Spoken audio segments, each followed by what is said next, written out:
Mr. Chase briefly went over last commission meeting and text.my.gov.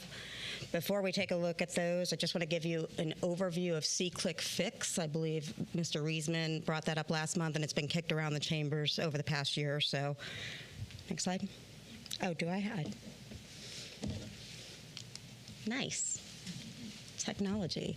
So C-Click Fix, the main purpose of that is it's an avenue to have citizens report public works type issues or code enforcement type issues, and then they can see the actions that our staff is taking in real time. It's not technically a notification system, it's a CRM system. It does have notification capabilities. However, it would require that a citizen download the application onto their phone and set up those notification alerts to be allowed to pass through to the actual device. So if you're really wanting to get your citizens informed on emergencies, there's some setup that they would have to do on that side of the house for that to work. The two that we currently have, TextPower and text.my.gov. TextPower is one of our notification system, and it's specifically for electric utility usage. Currently, this system allows citizens to text in power outages, which then triggers an automatic status response through the duration of the outage. You as a citizen text in the keyword power, the system recognizes your phone number, knows where you live, and then through the duration of the event, it's going to text you back the status of that outage all the way till the lights are coming back on. The system also has geo-targeting, and I know you guys have talked about this a little bit, and Brad had brought it up last meeting. Geo-targeting, for those that you don't know, is just a map. We circle the perimeter on the map. Any customers within that location that we have phone numbers for, we can send those out. We can do that manually with TextPower, but that's going to take an export-import from one database to another. It takes some setup. It's not ideal during an event. When our infrastructure gets up to date, that stuff is going to happen automatically. As soon as our responder system recognizes an outage, it's going to pull those phone numbers for us and blast those texts out. Text.my.gov, on the other hand, that's where we put all our other notifications, and that's where we're handling those general alerts at this time. So text.my.gov has 4 avenues of communication for our citizens. Auto reply and response, that's based on keywords. If you text in the citizen, as a citizen, bill or hours, you're going to get an auto response based on those keywords with relevant, what we hope is relevant, information back to your keyword. Report and routing, those are those code enforcement and public works issues we were talking about. This is a workflow that we've set up. If you type in a keyword of pothole, you're going to be prompted with a thanks for reporting, tell us where the address is, give us a brief description, and then we're going to route that text message to the appropriate department. We also have group push notifications. And when you guys were talking last week about we did notify people, this is probably what you were talking about. The reason some didn't get it and some did is this is an opt-in subscription group. We have 2 avenues to notify people. We have geo-targeting, which forces you to get a text message, and we have opt-in. Right now, opt-in is all we're utilizing. So opt-in, we've got 3 groups. We've got general alerts, which is where we send our boil water notice. We've got events, and we have aquatics. Those events and aquatics use it quite frequently. If you want those general alerts, you opt in to that subscription, and as soon as we send out a notification to that general group, you get it. We sent out 90 boil water notices because that's how many people we had in the group. By the end of the event, we had 99. We see a lot of that when we have, hurricanes. A lot of people will opt into the general alert group, and then they'll opt out after the event because they don't want notices all the time. So that's the difference with the geo-targeting and the opt-in. It's a choice, and it's a choice that staff really doesn't make. It's a choice that we need to be directed on. If you want to force notifications, we can absolutely do that. We can do that today. But the question is, do you want to do that? And how frequently do you want to do that? And what do you want to do it with? So just to give you an example, these are some of the recent text.my.govs that we've gotten. This is keyword aquatic hours, and you can see what the system automatically sends back. It sends back hours, price, And one of our main goals at IT is to keep consistent branding and messaging, so we're always driving them back to the website. Almost every reply that we send out automatically includes a tag back to the website. This was just recently for our fireworks. We had Spangled Spectacular. Somebody texted in fireworks, we sent it out. And I'll tell you, during the event, we had rain delays. We had people subscribing to our events. Those people got alerts about those delays because they were subscribed to an events subscription. And then this is probably one of our top keywords, bill. We get a lot of inquiries about billing. How do I pay my bill? How can I set up my service? And of course, we give them a little blip about what they need to do, and then we drive them back to the website because we know that data on the website is consistent. Example of a workflow, here's somebody who wanted to report a pothole. This first line back, citizen says hello. That second line is what everybody gets the first time they opt in, or first time they even hit the subscription. We say hello, we give you a little direction, a little way of how to use the system. If you just want general information, just some keywords, if you want to report some public work items, or if you want alerts, we send all that out immediately. And then it goes through its workflow all the way through, and you can see at the bottom we sent this message right over to Public Works as soon as it was done for them to handle. This is from the boil water notice. As I said, you can see we sent this out to 90 people. This was at the direction of the Public Works Director, who called up IT and said, I need to get a notice out. IT is never going to send out a notice automatically. We want to be really careful with our general alerts because they should be for emergency purposes. We don't want to inundate people. By the end of the event, we had 99 people because 9 people had signed up during the event. Again, we see this during hurricane season. And then that was just the geo map, which we already went over. These are the top 10 for July. One-word response. These are going to be those automatic keywords. Bill, pool, power, consistent. Every month, those are the top 3 pieces of information people are looking for. And you can see down at the bottom, Star Spangled Spectacular and Pipe Burst snuck in there because it was July, and those were the things that were going on. So these kind of technologies are not infallible.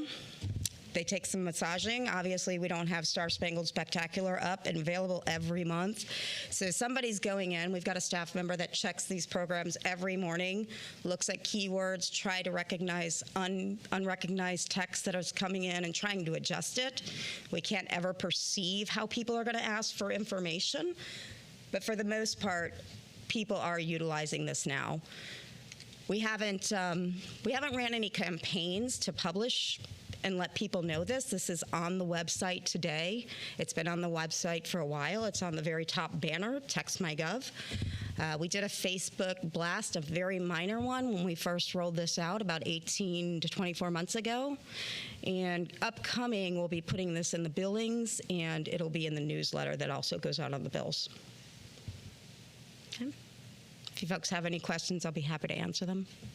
So when you say text, the recipient must have a cell phone type capability. Mm-hmm. And is the app that they have to download to have, is that a free app? Or is there a cost associated with that to them? So See-Click Fix of the 3 up here is the only app-driven product that you see, and that's the one that's not truly a notification system. The app for that is free, and you can utilize it without providing any information, but if you want to get that message box, that notification box, you do have to sign up. So you would get an email instead, and you would sign up through the email for TextMyGov or TextMyGov, you don't have to do anything. You go on your phone, you dial a number, and you text hello to that phone number. That's it. Now, the geo-targeting, that data would come directly from our customer service database. We would mine all of those phone numbers and addresses so that we could do geo-targeting if that's something you guys are interested. Again, right now we're not doing that because that's a forced push to the citizen without any opt-in. So we're 2 years we've been using this type of technology? Quietly, and I'll tell you why. So quietly, because again, nothing is infallible. These kind of products, they do take staff on the back end watching, monitoring, so that we can try to teach the software and know what our citizens are asking for to respond appropriately. It's very frustrating if you've ever used these systems to text in a keyword that in your mind makes total sense, but get a "we don't recognize what you're trying to tell us" back over and over and over again. So they do take a good 6 months to a year to flesh out, and that's with any type of product like this. That's fine. So, but you said it went out to 90. For the boil water notice? Yeah. Yeah, that's how many people we had subscribed to the general alerts at that time. And then we see this during hurricane season. You'll see that general alerts, like people go on the website and they're looking for information, and all of a sudden they see, oh, I can sign up for general alerts. That number during hurricane season shoots up to a couple hundred, and then it'll fall off again. People don't want any more technology on their phones. Right. They don't want to know why you didn't get it. Right. So, just like a high summary, I asked Sonia to come and provide the presentation today because she's obviously more detail-centric than I when it comes to IT stuff. But the presentation is kind of driven from a response from Commissioner Cannell and the boil water notice. And so kind of lesson learned here is I think we have to push out some of the existing technology better internally to our departments to use, as well as inviting the public in to use. And so we can do that now with TextMyGov. We can. The different, and so, and actually kind of a lesson learned from this whole thing is we'll endeavor to do that. We'll get with Lakefront and do some different pamphlets, and Sonia touched on that in her presentation. So we will do that moving forward. And I think the cost on TextMyGov was like $8,000 a year, something like that. It's incredibly cheap. What it runs. The C-Click fix is more of an application that Commissioner Reisman talked to me about after the meeting, saying, "Hey, Eustis and Tavares uses this." They do. And so that would be your phone app. Each is a little. I think you get the message done with TextMyGov, but then kind of the Cadillac version would be to marry TextMyGov and C-Click Fix. I think C-Click Fix was like $14,500. C-Click Fix is about $14,500 to $17,000. Pricing is based on demographics, how many citizens you have, and they do have an additional notification portion. I get weary about pushing out too many points of contact because then your message gets skewed across the different platforms, and you really want consistent messages, but they are available. And then the only thing, open up to whatever questions you have, because we're actually just looking for direction, and it would be A, let's just push out TextMyGov for now, that will be in the works, or B, do we want to invest in C-Click Fix? The only hiccup in there, and I don't want to get too much into the weeds, Sonia can probably explain it better than I, but there's just a little bit of a disconnect between TextPower and TextMyGov, because we try to integrate the TextPower into the IVR system and all the SCADA stuff at the electric department. So there's a little bit of a separation between electric and then the rest of the city, water, sewer, electric, because of the systems that electric uses are a little bit different than public works. The glorious thing about three of them. We would need the three. Well, you need TextMyGov. What's that cost? TextPower is in play now. We have that now. I don't have the pricing off the top of my head, but the glorious thing about TextPower is that it will be integrated with our responder system. And our responder system basically knows there's an outage when a transformer goes down, and then it just intuitively says we'll have a probability of this many houses go down. When we have that infrastructure in place in a few years, the responder system is automatically going to know who those customers are, have the phone numbers, and send that to TextPower to go out. We can do that now manually, but it would be really difficult during an event.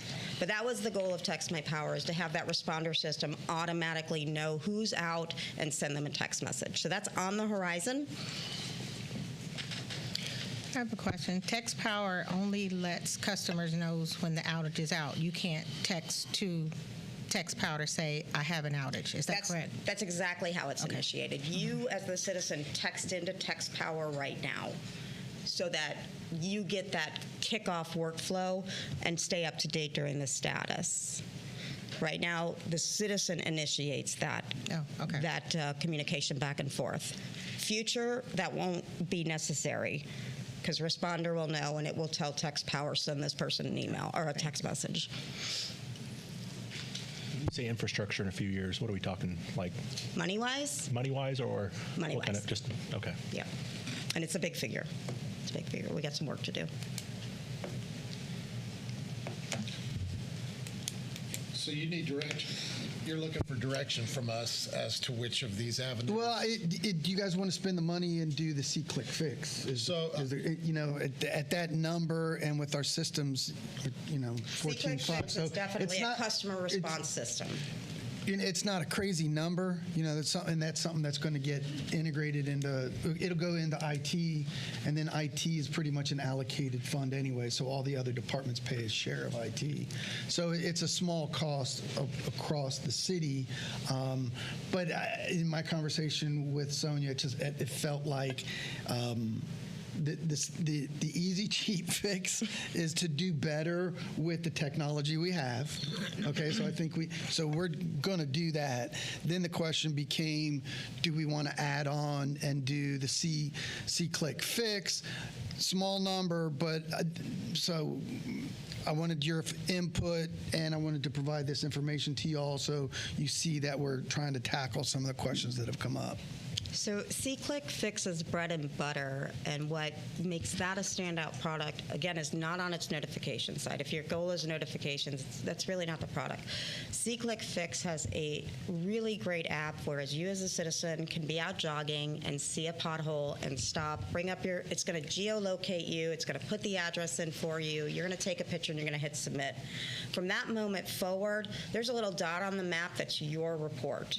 And you can see all of the communication from staff on their efforts to fix that problem through the duration, and it archives and everything. So if you go onto Eustis or Taveri's app, you'll see all these little dots on a map, and those are all things that citizens have reported. They love it. It's not a notification system. Okay. Just opens the communication for the public to our staff to let them. Correct. I agree with that. But it's really a public works kind of application. I would agree. It's just my opinion that going back to the notification process itself, Yes. if we've been working on this for a couple of years now and we only got out 90, I mean, to me that seems like A total failure. That's like and I agree with you. I think a lot of that is marketing awareness. So that- we need it truly is, and that's a challenge with any of these products. If people don't know they're there, they're not going to use them. correct. That's why I don't want to know if I'm not sure I want to spend more money on trying to fix something that we haven't tried to fix yet. Would be what adding C-Click. I mean, Could it be notified in the utility bills, the state, where Yes. it's Or going try on to and what get we some- have, so that people are That's aware? where we're headed to That's the next push step. out the information. Okay. So immediate. If you guys don't want to go see Click Fix, we'll be putting out notifications. We'll get it out in the newsletter. A bulletin to your utility bill. Mm-hmm. We'll do a ditty with Lakefront to get it on Lakefront TV, and then we'll also do the website. So those are typically our three big avenues to get the information out. And then internally, we'll have some department conversation talks, making sure specifically with Public Works is utilizing this for boil water notices. And the price of C-Click Fix is an app for an individual to purchase to use? the No, individual it's free doesn't for the have to resident. For us to get the software up and running so you opt in is about $14.5 a year. Okay, I never heard the pricing of each one. That's what I was asking. Okay, sorry. TextMyGov, it's about $8,500. C-Click Fix is about between $14,500 and $17,000. In your opinion, do you think TextMyGov is easier for people to use with the keywords not maybe all being in there? Or do you think C-Click Fix would be a better option where you don't have to use those keywords? That's a good question. I think C-Click Fix, honestly, it depends. C-Click Fix has some great landscape when you open up the app for general announcements, to drive people back to the website. They're very button-driven, which people like. On the other hand, TextMyGov has the ability to have as many keywords as you want, so we can capture more inquiries and responses through that kind of application. I think it was just a lack of communication on our part as the city, because I've had this TextMyGov for 2 years and I have yet to receive an alert on You didn't anything. know you had to opt in. Oh, I'm opted in on all I'm of sorry, them. you didn't get the boil water notice? No, I did not. Because I looked for your phone number Yeah, specifically. I'm opted in Leesburg alerts, all of the events, and I didn't get one alert. So that's, yeah. You weren't one of the 90, huh? So I will But- tell you, this conversation was driven by Mr. Minner because after I watched the commission meeting from earlier this month, I went back to the office and pulled about 5 people into my geo mapping and just sent him a text message without telling him I was doing it, without alerting him, and I forced that message out, and that was an immediate response. So I'll be curious to talk to you later to see why you're not getting those. Could we do a forced one for one time, and then if people want to opt out, they can opt out? Yeah. That way it's everyone gets it, And you can just and then choose you can whether opt you want out it if you more. want, and that's an easy way It's a to let good everyone idea. know. Yeah. That's a good idea. Yeah. Yeah. I personally like the see-click-fix option for the public works side of it. I think the feasibility of it, if someone, like you said, walking, seeing a pothole or Yeah. something that needs to be addressed, it takes a picture, it geolocates it. I can give you some statistics on that product as well. We've Tavares and Eustis do use it. Both have had them since about 2019. I believe Tavares has about 900 reports submitted by citizens since 2019. Eustis since 29 has about 300. Technology is a really hard sell for people at this point. We're so inundated with applications and having to sign up and remember different passwords that's where those campaigns come in. That's why we need to campaign more with TextMyGov or any one that you're utilizing to let people know that they have options to use it. So what direction, Jay? You got any? You got the ball rolling on this, man. Yeah.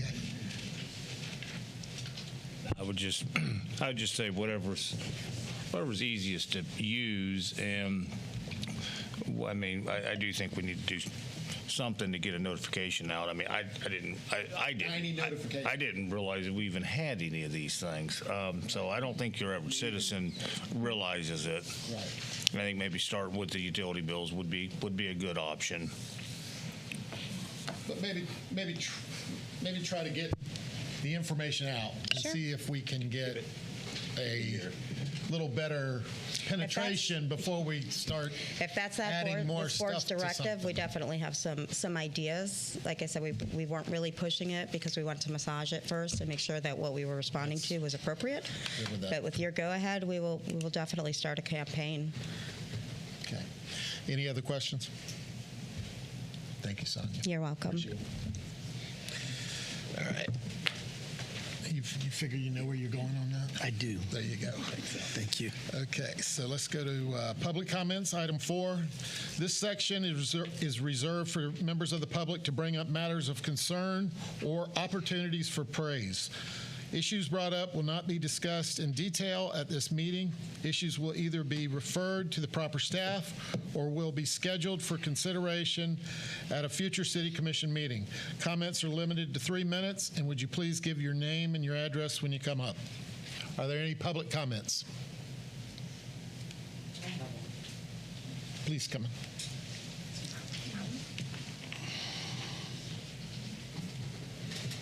Good afternoon. My name is Stephanie Jones. I'm from over on 4th Street. Is it on? Yes, ma'am. Stephanie's Place with a Twist.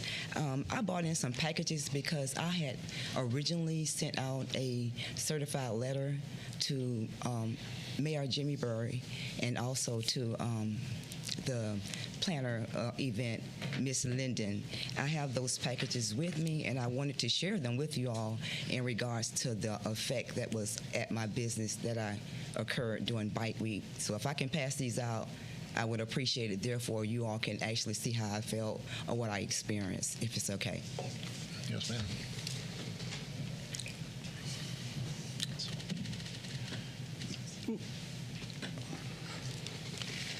Got your name. Yeah.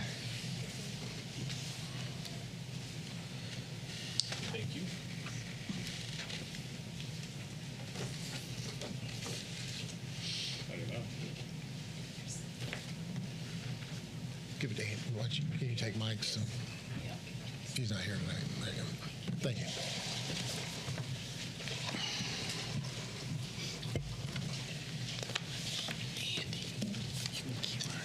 When you open it up, I have a letter there. Like you said, I don't want to go too many details, so if I'm going too far into details, just let me know. But I'll feel more comfortable if I just read the letter instead. And this is a complaint to Special Event Manager and Mayor Jimmy Berry, District 5. I'm writing as a businesswoman of 38 years and operating of Stephanie's Place with a Twist salon, store, and boutique. Also cosmetologist downtown Leesburg, Florida 34748 since 2017. Formerly known as Stephanie's Beauty Salon, established 1986, 218 Mike Street, Leesburg, Florida. Hereby date May 8, 2024, have an obligation to my business, Stephanie Place with a Twist, located at 117 South 4th Street, Leesburg, Florida, downtown, to complain to the party's address, which I already said I complained it to the governor, to the mayor, and also to the event direct leader.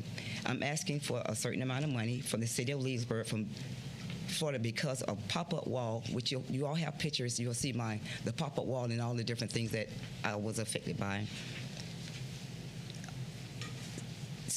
A pop-up wall with businesses in front of the business during Bike Week. The city issued the permit to set up in front of my established business, blocking my business during Bike Fest, a 3-day event that affected my establishment in loss of salon clients, customers, and Bike Fest exposure, merchandise sale, restroom use, and opportunity for businesses to grow and make revenue for my salon, which I just added in there. Store and boutique, and make more, and excuse me, I'm nervous, store and boutique, make homemade sweet potato treats. I do these type of things, and I'm nervous. I'm just kind of like fumbling over what I'm saying. This is my first time ever doing something like this here. I don't normally complain about anything. I'm just a person that just come in and do what I have to do to help anybody in the city. I expecting to make money at the Bike Fest. All business was included downtown to participate in Bike Fest. My business was blocked by a pop-up wall with businesses in front of my established. The dates were April the 26th through the 28th. Rather than just keep going into this here, the majority of the businesses here, they all got to do their part. But if you look at mine, they had no access to nowhere to get into my business at all, from one end of Magnolia to Main Street, and there are businesses on that same street as mine that was able to actually participate. And I feel like if I was invited along with everybody else to Bike Fest to make money, I should have. In the past, my businesses had been blocked, but once I complained or either said something to the different events planners, it wasn't blocked anymore. I didn't show you any of those pictures, but you all have let me be a part of Bike Fest, and my business was not blocked. But for some reason, it was blocked. The business across the streets also got to participate. My business was the only business that did not participate, and I'm always involved in doing things in this city, not just with my business, but helping the community, helping the homeless. I do quite a bit. You may never hear about me, but I am very well known in the city for helping out. Yes, ma'am. Yes, sir. I did receive your letter, yes, and the city manager and I did converse about it, and I'm very sorry that you feel the city slighted you by blocking off your business.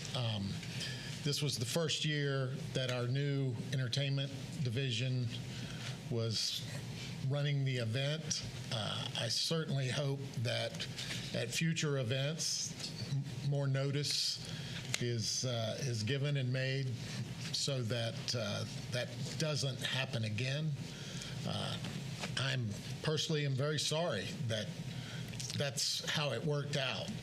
But, Bike Fest is a huge generator for the business community in general, for the city of Leesburg. And some sacrifices have to be made. I mean, the electricity has to run somewhere. Things have to be set up to entice that many people to come in and spend money. And I'm sorry that it affected you, but, you know, Pine Street affected a whole lot of businesses when we redid that, and we couldn't offer them compensation because we're improving the environment. You know, just with this, I'm sorry that it happened to you, but we can't. Not out of disrespect, I'm not concerned about Pine Street or no other street. I'm just concerned about my business and what took effect over there, not being rude or disrespectful. No, they're fine. And I understand. again, like I said, they came and they left. You all gave them a permit to come and block my business. I was also invited as a business owner to be a part of Bike Fest. I have no problem with the decision that you made, but I should be compensated because my business is open every day. They came for one day, sure enough, they made money. I didn't make any money. I'm faithful in this community, in this city. I've been here. I haven't just opened up a beauty salon or a business. I've been here since 1986 in this area working. I understand.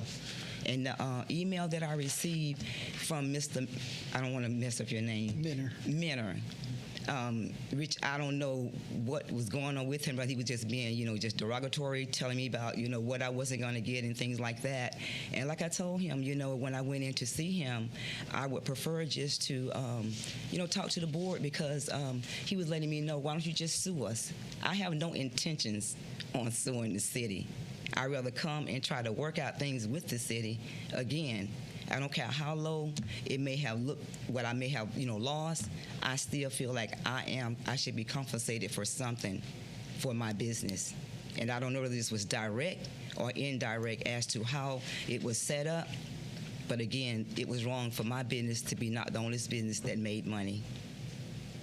Yeah, the only thing I would add to Mrs. Jones' statement there was, I don't think my response to Mrs. Jones was derogatory in any fashion. It was very professional. It was very succinct. The members of the commission were included in on it, so you saw my very succinct, direct response, which was an apology that it happened, and no, we will not remunerate her for any losses. But I deserve it. And so in our conversation that we had, I provided some other options for her. And that, I think, my approach was direct, candid, and professional.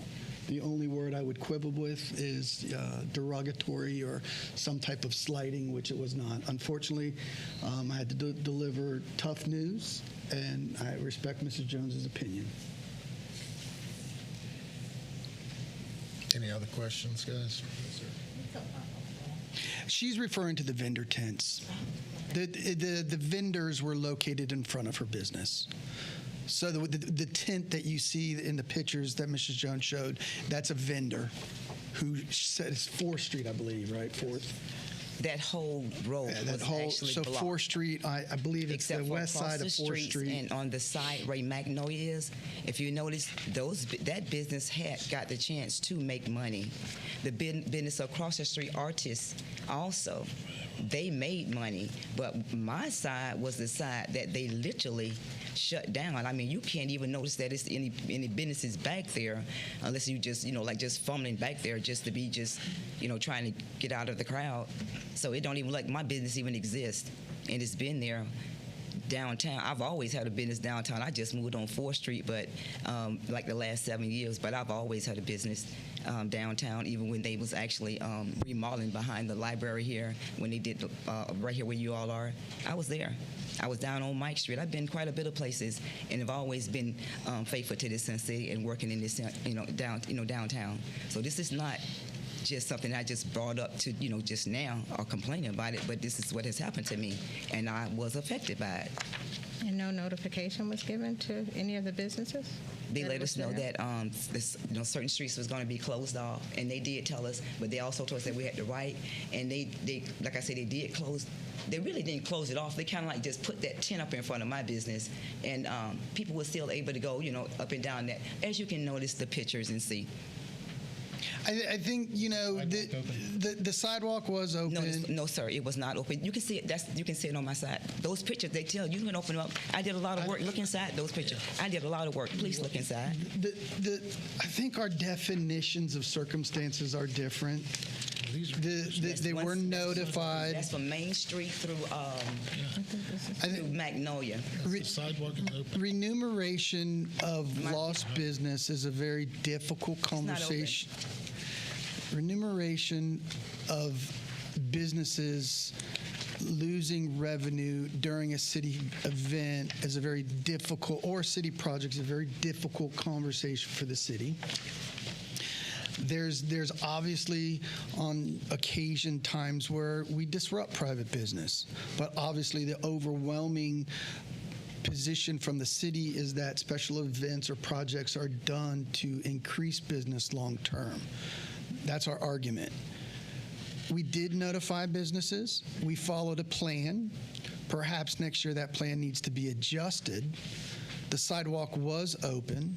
There were vendor tents in front of the business, making it harder potentially for people to go to that business. As a result of all the things that I just said, I very succinctly and candidly told Ms. Jones that I denied her request as a city manager. I then informed Ms. Jones of other avenues she may want to take because she obviously disagrees with that denial. Her next immediate option was to come to you all as a sounding board for my denial. The purpose of me coming to you all because I actually decided to go in to meet Mr. Manor, and in meeting him in the end of our conversation, he says to me, because I don't know if he was offended, but that was not taken off of the computer, but I actually really did get in touch with Governor, I may say his name wrong, DeSantis. I really got in touch with him, and he gave me options, which you all received that letter as well. Yes. And when you received the letter, you also received the letter, and at the very end, you let me know, smirking, what I could do, and I was like, no, I'm not trying to sue. Just tell me, you know, what I can do. And you was like, well, you can sue. You can sue us, or I'm like, I'm not going to do that. And I was like, well, what else can I do? And then you told me about the meeting, which is today.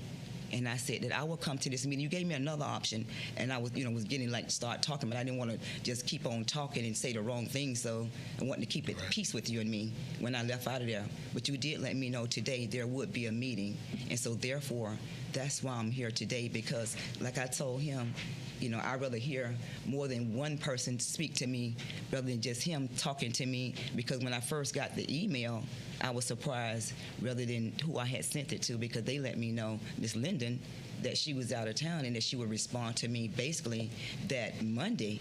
And before I could even get a response from her, he literally had already responded to that email. So I never even got a chance to even talk to her anymore. And that's what really landed me here.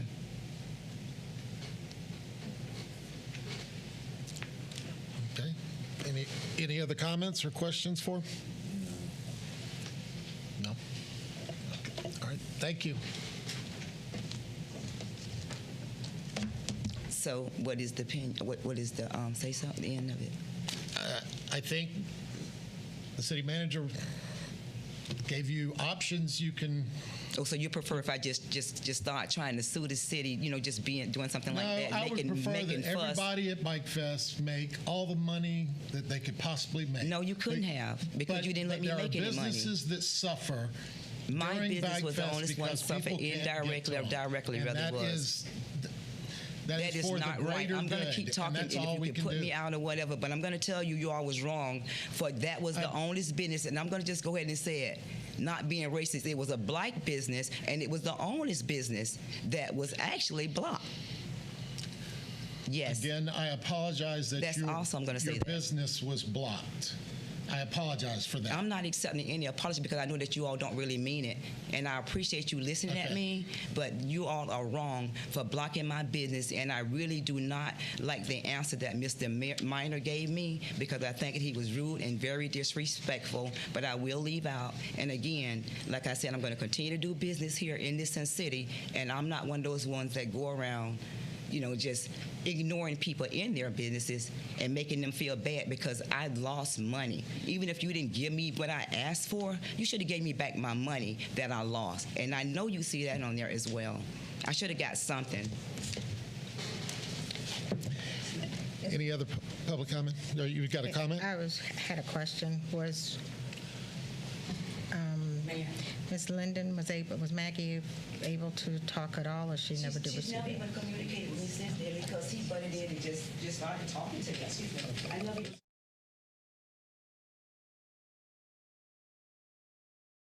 The second email out, all of a sudden he just shot that back to me because she said I would talk to you that Monday. I haven't heard from her yet. And they'll tell you I've never been rude or I anything. think you were referred directly to the city manager. No, I didn't. And he answered No, I didn't. the question. No, I didn't. It's I mean, that's addressed. what happened. It addressed to just who it was addressed to. Okay, but the city manager answered your question. Again, I'm not a person that likes to argue. I'm in good spirit. Well, that's not arguable. He wrote you and said we won't pay. I'm going to go because And that's I it. don't go low, I go high. Appreciate it. Thank you very much. Are there any other public comments? Yes, ma'am.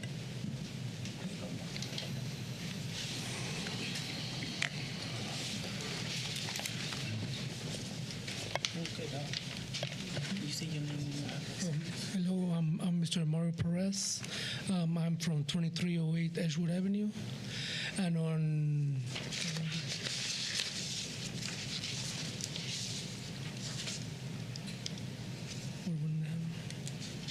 When did you take that picture?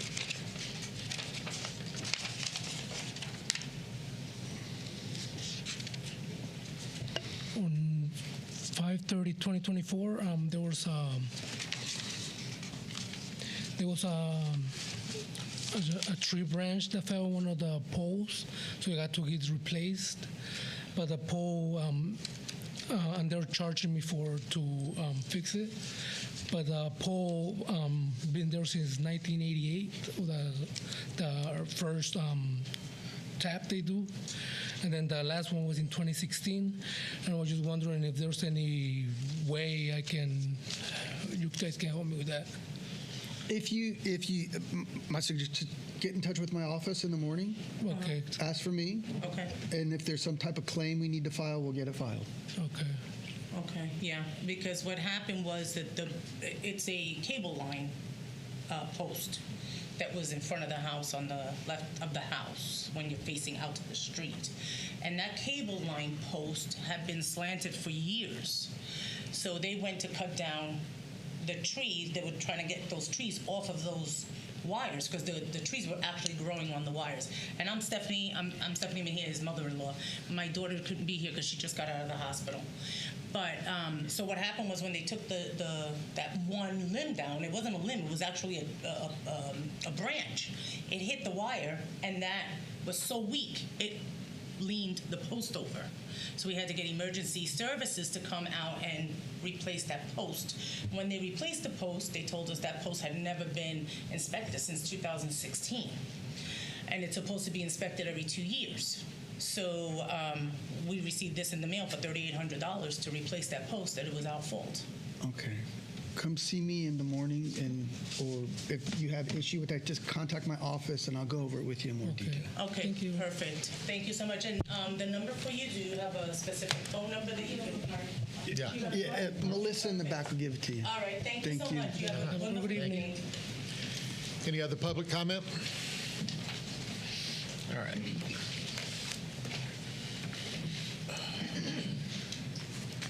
We'll move on now to the item 5, the consent agenda. Routine items are placed on the consent agenda to expedite the meeting. If the commission or staff wish to discuss any item, the procedure is as follows. 1, pull the item or items from the consent agenda. 2, vote on remaining items with 1 roll call vote. 3, discuss each pulled item and vote by roll call. Are there any items anyone would like to pull?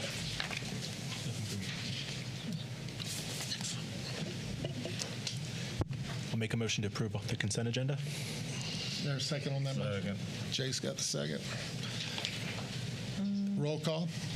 Commissioner Connell, Yes. Commissioner Eastman, Yes. Commissioner Berry, Yes. Mayor Burry. Yes.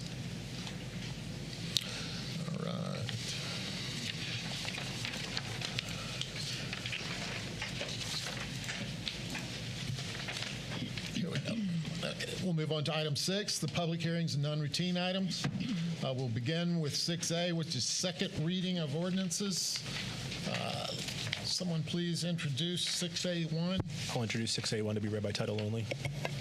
An ordinance of the City of Leesburg, Florida, amending the boundary lines of the Village Community Development District Number 14 pursuant to Chapter 190 Florida statutes and providing an effective date. Move for approval. Second. Are there any questions regarding this item for Mr. Miller? Is there any public comment on this item? I think we can just go to roll call. Commissioner Reisman? Yes. Commissioner Berry? Yes. Commissioner Connell? Yes. Mayor Burry? Yes. Would someone please introduce 6A2, I'll introduce- 3, and 4? I'll introduce 6A2, 3, and 4 to be read by title only. 6A2, an ordinance of the City of Leesburg, Florida, annexing certain real property consisting of approximately 1.93 plus minus acres, being generally located southwest of Montclair Road and west of Thomas Avenue, lying in Section 21, Township 19 South, Range 24 East, Lake County, Florida, provided that such property so annexed shall be liable for its proportionate share of the existing and future indebtedness of said city, providing that such annexed property shall be subject to all laws and ordinances of said city, as if all such territory had been a part of the City of Leesburg at the time of passage and approval of said laws and ordinances, providing that such annexed territory shall be placed in City Commission District 2, and providing an effective date. 6A3, an ordinance amending the future land use map of the comprehensive plan of the City of Leesburg, changing the future land use map designation of certain property containing 2.33 plus minus acres from Lake County urban high density and City of Leesburg low density residential to City of Leesburg industrial for property generally located southwest of Montclair Road and west of Thomas Avenue, lying in Section 21, Township 19 South, Range 24 East, Lake County, Florida, and providing an effective date. 6A4, an ordinance of the City of Leesburg, Florida, changing the zoning on approximately 2.33 plus minus acres from Lake County R6 urban residential to City of Leesburg R1 low density residential to City of Leesburg SPUD small plan unit development to allow for 19,884 plus minus square feet of indoor industrial flex space for property generally located southwest of Montclair Road and west of Thomas Avenue, lying in Section 21, Township 19 South, Range 24 East, Lake County, Florida, and providing an effective date. Move for approval. All right. If we could get Mr. Miller up. Actually, Dan, if you'll hang on just a second, if anybody's going to speak, Grant, would you please swear? Yes, sir. Yes, sir. Thank you, Mr. Mayor. If anybody here is planning to speak on any of the second reading items or the non-routine items, if you would please stand and raise your right hand so you can be sworn in. All right. All right. Do you swear or affirm that all testimony you'll give tonight will be the truth, the whole truth, and nothing but the truth? I do. All right. Thank you, Mr. Mayor. Thank you. Appreciate that, Grant. Thank you, Mr. Mayor. Dan Miller, Planning and Zoning. This project is called the Thomas Montclair Industrial Flex Project. The overall proposal is to create an industrial flex space development consisting of approximately 2.3 plus or minus acres. It's generally located west of Thomas and southwest of Montclair Road. The property consists of 3 separate parcels. The action requested is 1, to annex 1.93 acres, and that consists of the 2 properties lying in the east-west direction on the south side, fronting on Thomas, these 2 properties here.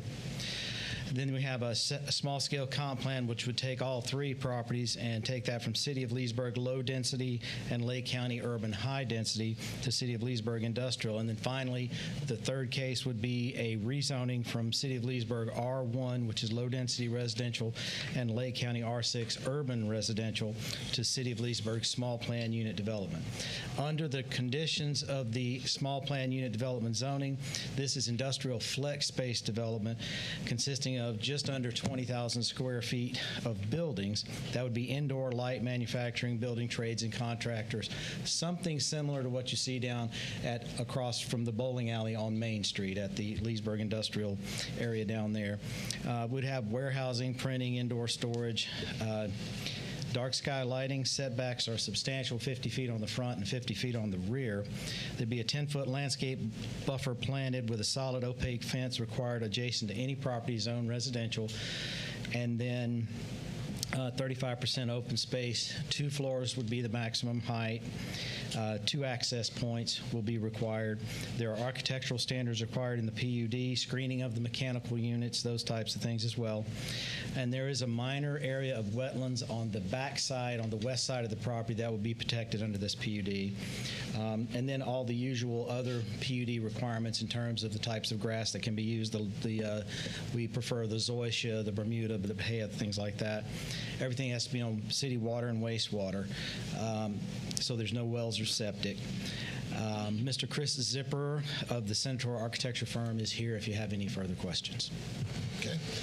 Any questions for Dan? I have questions, please, Mr. Miller.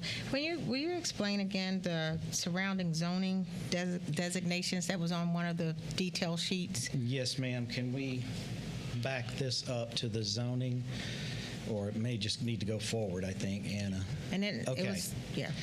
Here is, this part is in Lake County. The colors are in the city and the aerial's in the county. Mm-hmm. So it would be the annexation of these 2 properties, and that's an R1, which is a low-density residential here. And then you have some industrial-type uses down here and up along here. And then on the next slide, you'll have the county zoning, I believe. If we could go to that one, please.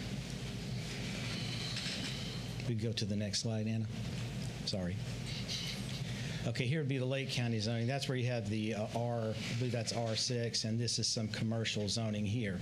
So from the standpoint of the uses that are currently there, it matches in this area quite well. Now, this back over here on Woodland Drive, that's residential and along Montclair, and so which is why we required the 50-foot buffer, the big buffer back here, the protection of the wetlands and the fence, and limited it to 2 stories. So everything has to, within the PUD conditions, everything has to be inside. We didn't want outside noise, dust, vibration, those kind of things. So we took into account the concerns and talked to some residents in here at the Planning Commission as well. And I do not know if any of them are here would like to speak tonight. And that would be the residents on the Virginia Drive or some? Yes, ma'am. There's Woodland, and then I believe Virginia is back down low, a little bit lower. Okay. There we go. All right. And then one more question, please. Will that go into the Carver Heights Montclair CRA, or it's not included? Let us look in that. I do not remember off the top of my head.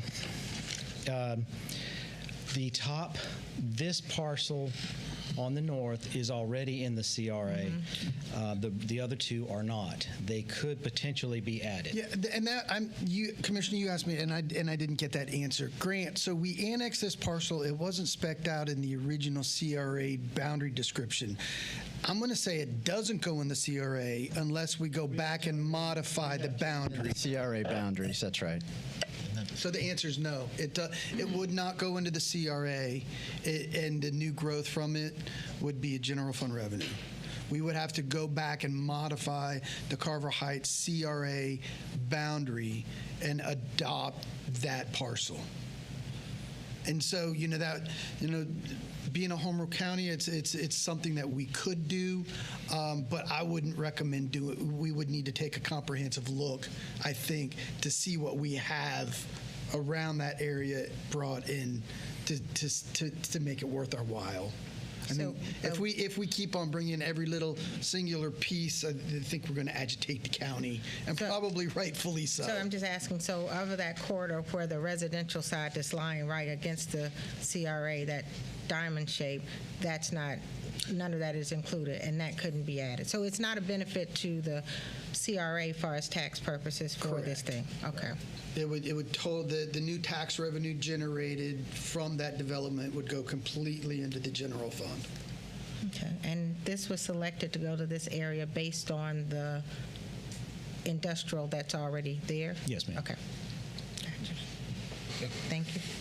Any other questions? Any questions for the petitioner? Is there any public comment on this item? Okay. Good, we've got all three on the floor, so we'll vote on item 2 first. Roll call. Commissioner Berry? Yes. Commissioner Connell? Yes. Commissioner Reisman? Yes. Mayor Burry? Yes. Now, could we please vote on item 3? Commissioner, Roll call. Sorry. Commissioner Connell? Yes. Commissioner Reisman? Yes. Commissioner Berry? Yes. Mayor Burry? Yes. And we'll move down to item 4. Have a roll call on that item. Commissioner Reisman? Yes. Commissioner Berry? Yes. Commissioner Connell? Yes. Mayor Burry? Yes. All right. Someone please introduce 6A5. I'll introduce 6A5 to be read by title only. Excuse me. An ordinance of the City of Leesburg, Florida, changing the zoning of approximately 37.7 plus minus acres from PUD planned unit development and C3 highway commercial to PUD planned unit development for property generally located north of County Road 48 and west of U.S. Highway 27 as legally described in Section 14, Township 20 South, Range 24 East, Lake County, Florida, and providing an effective date. Move for approval.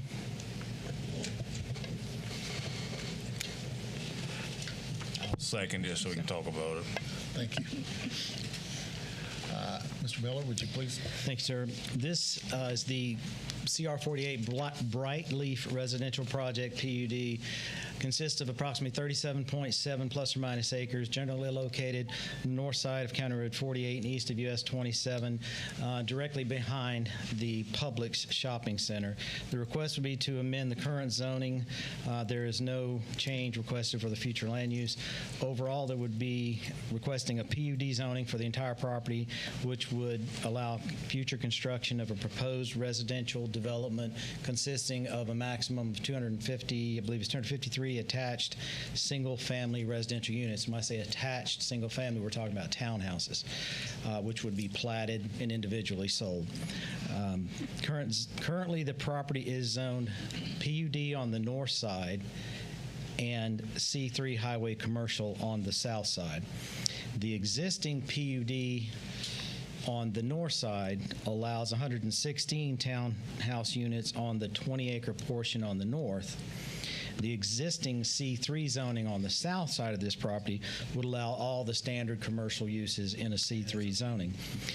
So what the applicant is asked to do is simply take the entire parcel and move it into townhomes, therefore removing the C3 zoning on the south. Under the PUD description, you've got 253 single-family attached units. No other use is permitted within the development. About 50% of those 253 would be front-loaded townhouse lots, meaning garage in the front, and the remaining half would be rear-loaded. That helps with diversity of design. And there are design and architectural standards, which requires the builders to choose at least 5 facade items such as stone accents, shutters, banding, bay windows, and other features. Again, we require dark sky lighting, significant open space of the 35% minimum plus 25-foot buffer tract along the eastern and western boundaries, a 40-foot a little bit larger along the northern parcel, 40-foot buffer space, and a 6-foot privacy fence along the northern boundary. There would be 2 access points on the property, a boulevard access on County Road 48, and then an emergency access on the southwest corner of the property over here. And then another point connecting into the shopping center where the bank is to the southeast there. Each primary access point would have a decorative entry feature such as concrete, brick, stucco, walls, something like that. And then they do have to stub out to the west in case there is potential for future development back to the west. Development must be on city water and wastewater. Any wetlands and flood zones are protected. Of course, the standard prohibition on St. Augustine grass. A minimum of 1.16 acres would be dedicated to recreational uses, and then trails are being offered around the dry retention and flood compensation areas, and an amenity center at the head of the trail. And the recreation component of this would have to be constructed at the time when 150 units are complete. In discussion with the applicants, they did have a couple of minor changes that they're requesting. I wanted to go over with, if I could, Mr. Mayor. There were a couple of areas where it says Louisiana, I believe it says Louisiana Acres on the plan. It's supposed to say Louisiana Avenue. There's a couple of small things like that. Phase 1 is in there twice when it should say Phase 1 and Phase 2. And we need a correction in the numbering in the PUD. I think the autocorrect caught that in the Microsoft Word. And then the only thing that's of any substantial change that they're requesting is a cap on the types of units in Section 4D1. And staff is okay with amending that as long as the total number of units remains the same. Correct. So that's really it. Mr. Andrew McCown and Mr. Sean Myers are here to speak to this development as well. Questions for Dan? What'd you say, Dan? 253 units? That's correct. And is this age restricted? No, it does not at this time need to be age restricted. They do have the option if they choose to. Mr. Miller, did you say? But we cannot control that. Yes, ma'am. Excuse me, did you say 1-car or 2-car garages? I didn't hear. I forgot. I've got so many of these going. I believe it's. I know it's a minimum of 1, and I cannot remember. I'll have to. If you give me a minute, I'll find that while we're talking. And there were some in the front, and then some would be in the back. Yes, ma'am. Some front-loaded, some rear-loaded. And the point was to try to vary that up a little bit so that there'd be a little less traffic.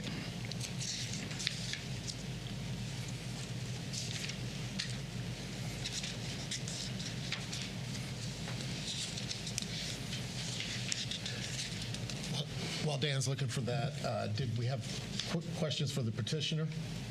You want to? I don't have any questions. I have things I want to speak about, but not directly to the petitioner. Well, if you want to go ahead and. Sure. While Dan's looking for. Yeah. As I've spoke many times here, we're talking about another 253 units back onto a 2-lane road, and there's only 2 ways to get off that road. 50% will go west. Well, west is going to take you to the intersection of 33, 48, 470. It's a 4-lane intersection with no turn lanes in it. It's absolutely horrible now. Plus, I asked Dan about age restriction. I just wanted to make a point. If it's not age restricted, it's more kids in our schools. Our high school's at 90% capacity based on Lake County School Board latest concurrency report. How many more units are we going to bring in here? Our roads are not satisfactory. You've got 30,000 plus lots already in the city that can be developed. I don't know we need to keep bringing more lots in here until our infrastructure and school systems catch up. It's just the traffic is a nightmare down there at that intersection, and we're going to add another 253 units to that intersection. It's absurd.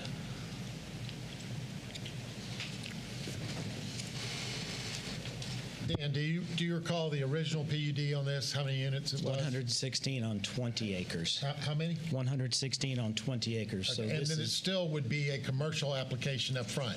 Yes, sir. So cars coming and going. Either way. Either way. They already have that. There's a difference, Jimmy, between 253 houses and some commercial and 116 units. Now, the 253 units is going to draw more traffic. I will assure you, will draw more traffic to that road and that intersection. And we just don't need to keep adding all these lots down here with the present road and school systems we have. it's an already approved It's approved for 116, okay, but not with 253. a commercial application up With a front, commercial application. which would Well, represent about equal amount of traffic. We need commercial development down there. We don't need any more houses Well, that down could there. be an argument, but the car argument is Well, not. no, there is an argument. Well, what your argument is the landowner now should not be able to do what they want to do with the They property. can do what is presently zoned. We shouldn't contribute to the problem. It's not going to change the traffic Sure it problem will. either way. Yes, it will. I mean, Well, it depends on what the commercial is, the amount of cars coming and going. If it's a gym right there that has the hundreds houses are going to bring more people there daily basis because they live there. Okay. Well, The commercial if may you've got- draw people out that already live there to go there, but those houses are already there.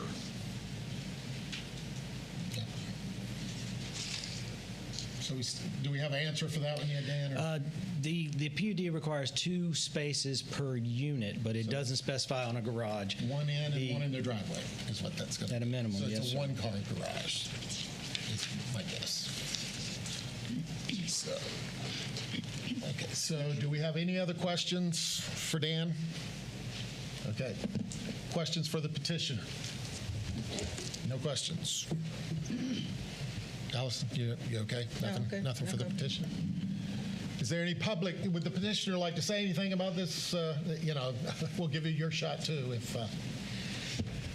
I appreciate it. Andrew McCown with GAI Consultants in Orlando. I'm the planner and applicant on behalf of Brightleaf. Sean Myers is here as well. We do have a presentation if you would like us to go through the aspects of the community that we're proposing. Specifically to answer your questions, Commissioner, about the traffic. I'm not a traffic engineer, but we did submit a traffic letter with the application. And what the letter stated was because there was both the townhome and the commercial portion, that combined actually was greater than the traffic that would be generated by the townhome only. It wasn't a huge difference. They were pretty similar, and I can get you those numbers. Well, but- I mean, no disrespect, but I've not seen a traffic study yet that hasn't said, sure, that road can handle another 10,000 cars a day. I mean, I don't hold a lot of weight with these traffic studies. I really don't. But like I said, no disrespect to you or your traffic engineer. Okay. Would you guys like to see the presentation? I don't need to see it. Allison would like to? Sure, go ahead. I would like to.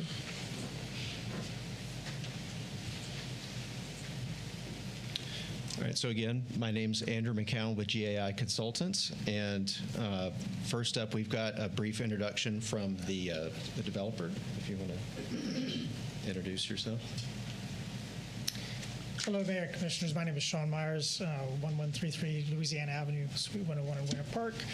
Appreciate the opportunity to come here and briefly introduce this project. We've enjoyed working with Dan and Candy and Max on it, and I think they were very thoughtful in guiding our design and working with the property owners also on delivering some housing that we thought would add to the community of Leesburg.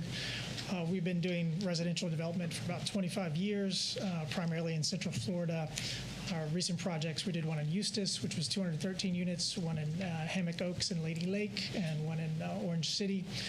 We're really attracted to Leesburg. You have a lot of attributes I think makes it an attractive place for housing. I understand the challenges you're going to have with schools and roads, and we do, have to contribute to the schools and get a capacity letter before we can do any kind of housing to make that fit, and the same thing with transportation. But that's definitely always a concern with that. But appreciate the opportunity to be here and hopefully answer your questions and show you about our project. So to jump forward to get straight into the interesting part with the actual site plan. So the site plan is proposing 2 phases. The first phase being the southern half and the second phase being the top half. This is what Dan was referring to with the phasing. That's actually should say phase 2. But as he said, there's a central park with amenities, floodplain compensation, and retention. There are 2 different types of units that you see, and they're delineated by the 2 different kind of shades of brown. These internal blocks here are a rear-loaded product, and around the perimeter is a front-loaded product, and that goes into the request that we're specifically making with regard to a change to the ordinance that I'll discuss at the end. These are expected to be rental units, but the project is going to be individually platted so that it can be fee simple also. So the points of access, we have not only the main entrance and the connection to the Publix, we also have 2 planned connections to the adjacent property and also an emergency stabilized entrance. Again, these are the rear-loaded product, the townhomes that have garages in the back. So the rear-loaded product, we did confirm, is a one-car. It's a 2-car garage because there's no driveway in the front. The front-loaded product is a 1-car garage with a driveway in the front that is deep enough for parking a car. This is a depiction of what the rear-loaded townhomes would look like. And then that's a depiction of what the front-loaded townhomes would look like. Open space, as Dan said, we have a wider 40-foot buffer to the neighborhood to the north with a standard buffer around the other edges. Planned park spaces, areas where the front-loaded townhomes are actually fronting onto a park space. And just some examples of what the amenities might look like. So this is my last slide, and it's really discussing or highlighting the request that we're making about the specific ordinance language. There is the maximum 253 townhomes total, and we're requesting that the limits per type be removed because we have several things that are kind of controlling. We have the total number of units. We also have the standard that all of the periphery units must be front-loaded townhomes because that's going to help buffer. There's not going to be any garages in the back against the adjacent property owners. So if for some reason if there's a reason why we can't achieve the 100 or the 116 rear-loaded lots in the center, that means we can't make it up by adding additional units around the outside. So we're kind of hemmed in on too many sides with the way that it reads now. So we are requesting that the language that limits both types to a cap be removed. And that's the end of the presentation. Happy to take any other questions. Any questions for the? No questions. Is there any public comment on this? No public comment.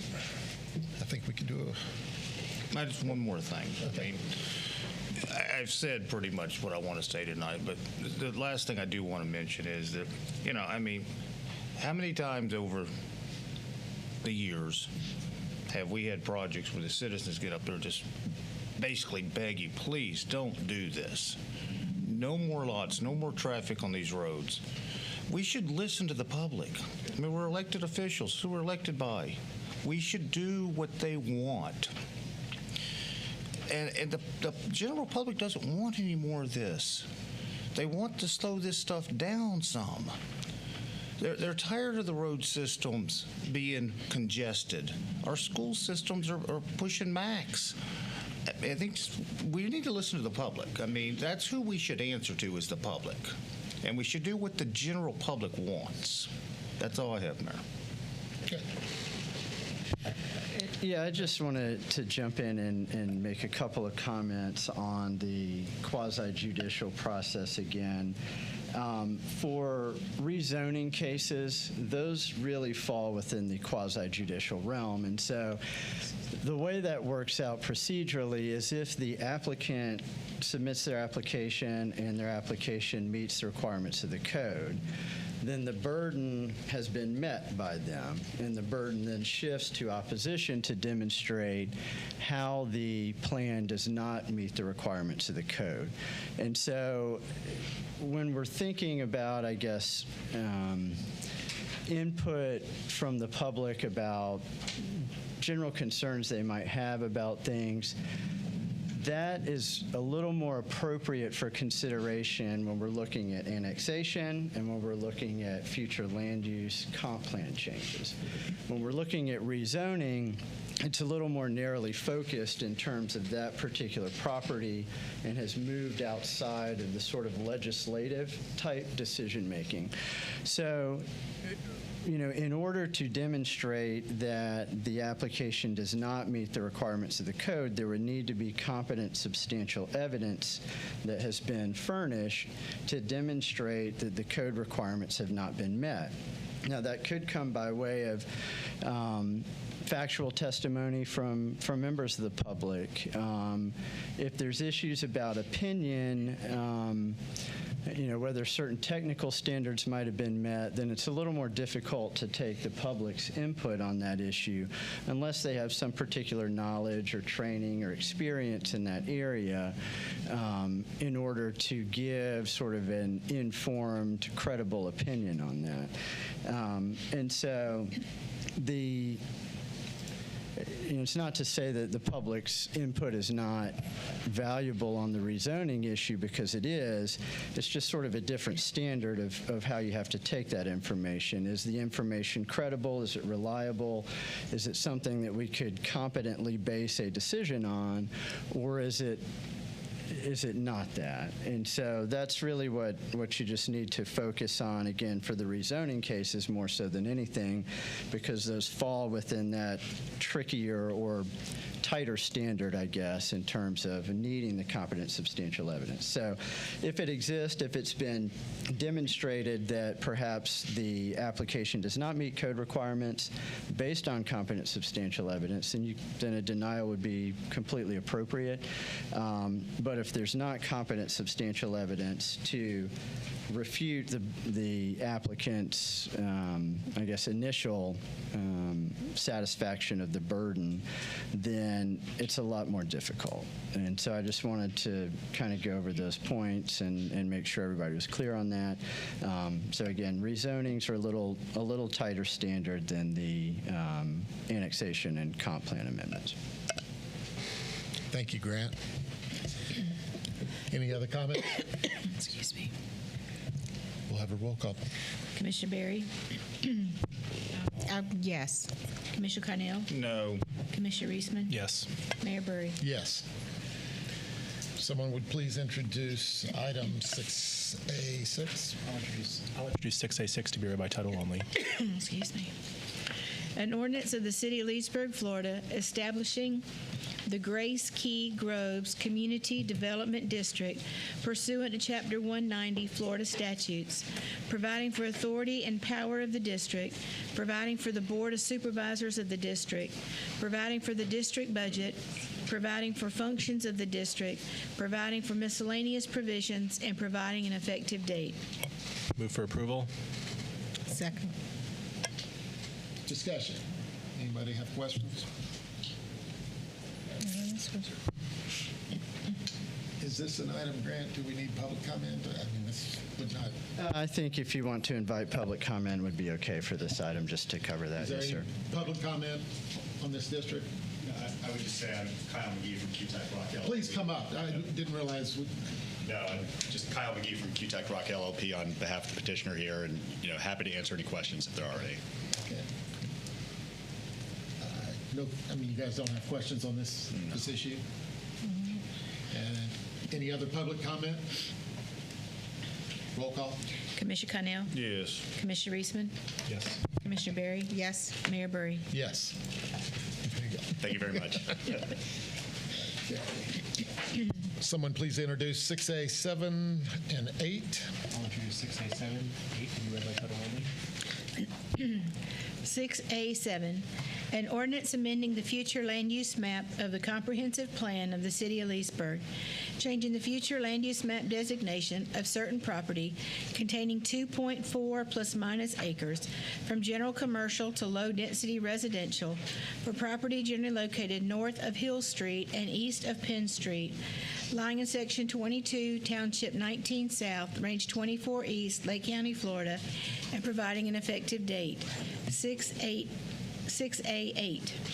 An ordinance of the City of Leesburg, Florida, changing the zoning on approximately 2.4 plus minus acres from C3 Highway Commercial to City of Leesburg SPUD Small Plan Unit Development to allow for 8 single-family residences on a property generally located north of Hill Street and east of Penn Street, lying in Section 22, Township 19 South, Range 24 East, Lake County, Florida, and providing an effective date. Move for approval. Second. All right. Dan, would you please come up? Thank you, Mr. Mayor. This is the Penn Street Habitat Project. The overall proposal is to create a small new neighborhood constructed by Habitat for Humanity. It will consist of 8 units on approximately 2.4 acres, generally located north of Hill Street on the east side of Penn Street. I think, if I remember correctly, that's the old Burger King, and that is the Italian Greek restaurant. Takis, maybe. Mm-hmm. And so there's Penn Street there. First case, small scale comp plan, future land use designation going from general commercial to low density. The second case would be the rezoning, and that would take the zoning from C3 highway commercial to small plan unit development. It's an infill project, 8 detached single-family units, no other uses. Lot sizes range from 5,700 to 7,500, all with 60-foot widths. Setbacks are the standard 25, 7.5, 18. There's a landscape buffer and solid opaque fence required adjacent to property zone commercial, which would indicate a fence along here. Dark sky lighting, 35% open space, 2 floors maximum height, 2 trees in each yard. And the standard PUD, small PUD. Ms. Danielle Stroud, who is the executive director or president, I forget, for Habitat. I think Danielle may not be here tonight, but is she here? Sorry. Oh, there you are. Sorry, Danielle. So she is here as well if there's any further questions, just 8 houses. Okay. Any questions for Dan? Yes, I have one, Mr. Miller. Just want to clarify again, the back of the homes will be facing Penn Street? Actually, there's going to be a street coming down here. So they'll front on there. I think there's 1 or 2 houses that will front on the back of here. Okay. Right. The houses will front on Penn Street and the internal street. Okay. And so you won't be seeing backyards. Okay. And they will be comparable to the home that's downtown behind the old gas station? Yes, ma'am. It's exactly the one I was thinking of is the one on 12th Street. Just want to clarify. They're comparable to the one on 12th Street. We verified that at the last meeting. Yes, thanks. That's all. Any other questions for Dan? Do you have any questions for Danielle on this project? Is there any public comment on this project? Just for the public's information, this is also, along with being an infill, this is one of our favorite things because Habitat is working with Leesburg High School. Those are the students that are going to be building and learning to become contractors by having the experience to build these homes. So, it's the perfect collaboration with the city and the county, the county and with private enterprise supplying supplies. So it's a good deal. So let's have a roll call. Commissioner Reisman? Yes. Commissioner Berry? Yes. Commissioner Connell? Yes. Mayor Burry? Yes. All right, so that was on number 7. 7, yes, sir. Now, could we get a roll call on item 8?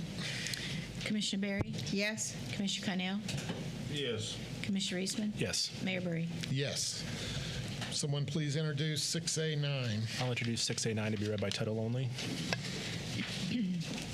An An ordinance of the City of Leesburg, Florida, enacting Article 7, School Zone Speed Enforcement, Chapter 21 of the city's Code of Ordinances, providing for purpose, intent, and definitions, establishing a school zone speed enforcement program, and authorizing the use of speed detection systems within the city, providing for program implementation requirements and designation of school zones, providing for enforcement and administrative procedures, providing for severability, providing for conflicts, providing for codification, and providing an effective date. Thank you. Move for approval. Second. All right, little discussion. Anybody got comments on this? I think because this does affect the public, we'll also let the public, any public comment on this? Okay. Roll call. Commissioner Cunnell? Yes. Commissioner Eastman? Yes. Commissioner Berry? Yes. Mayor Burry? Yes. Let's move on to 6B1. Excuse me. I'll introduce 6B1 to be read by title only. An ordinance of the City of Leesburg, Florida, consenting to the inclusion of the City of Leesburg, Florida, within the countywide municipal service taxing unit for the provision of ambulance and emergency medical services as adopted by the Board of County Commissioners of Lake County, Florida, providing for the city to be included within said MSTU for a specific term of years, providing for conflicts, and providing an effective date. This will lay over until August the 12th. Al, if you would, just give us just a quick. That's the housekeeping ordinance that is required by statute for the county to set the MSTU municipal service taxing unit for the ambulance district. There you go. All right, so we'll have a second reading on that again, August the 12th here at the chamber, or at the Fred Morrison room. Someone please, let's see, we're on to 6C1. I'll introduce 6C1 to be read by title only. Resolution of the City Commission of City of Leesburg, Florida, designating the City Code Enforcement Board as the local hearing officer pursuant to Chapter 2023-174, Laws of Florida, appointing existing staff to serve as the clerk to the city's local hearing officer pursuant to Chapter 2023-174, Laws of Florida, authorizing the approval of a photo enforcement services agreement between the City of Leesburg and Ultimate, Inc., and providing an effective date. Move for approval. Second. Okay, once again, we'll have a second reading on this, Andy. It's a resolution. Oh, it's a resolution. That's a resolution. Discussion, go ahead. Nothing from, nobody? All right, roll call. Commissioner Eastman? Yes. Commissioner Berry? Yes. Commissioner Cunnell? Yes. Mayor Burry? Yes. Moving on to item 7, the informational reports. Everybody got a copy of the financial reports from 2024? Any questions on those? Okay. Any city attorney items? No reports this evening, Mr. Mayor. Thank you. City manager items? No items. Roll call. Commissioner Berry? I'd like to just say kudos to the Hope Coalition for their contributions for the Back to School Bash on Saturday. Great success, second time around, and we're able to prepare our Leesburg students for a thriving school year. I think it was over 900 plus backpacks. We had 1,000, and then 1,000. Amazon brought 100, and then some other ones were donated as well. Great turnout, and I would like to thank everyone who participated. And I also would like to add, please, for Friday, August 9th, the Street Live Art Walk on August 9th on 4th Street from 5 to 9. There will be DJs, artists walk with our very own Richard Colvin, Executive Director, as the featured artist. And there will be 25 vendors showcasing on 4th Street. Nice. Open mic at 8 p.m. And we encourage all to come and participate at the restaurants downtown and have dinner, as well as some entertainment at Artists with a Purpose. Thank you. The 9th? What? August 9th. Okay, Allison. Commissioner Cunnell? Nothing tonight. Commissioner Eastman? I'll tag on to what Commissioner Berry said. The Hope Coalition did a phenomenal, put on a phenomenal event. The lines were wrapped around the building, around the sidewalks. So many families and kids that everyone came together to help, and I appreciate the city stepping up. We were able to make a small contribution as well. But from businesses to different organizations, from all the principals, it was just a really good collaboration, and looking forward to doing it next year. Mayor Burry? Nothing tonight. Motion to adjourn? Motion to adjourn. Second.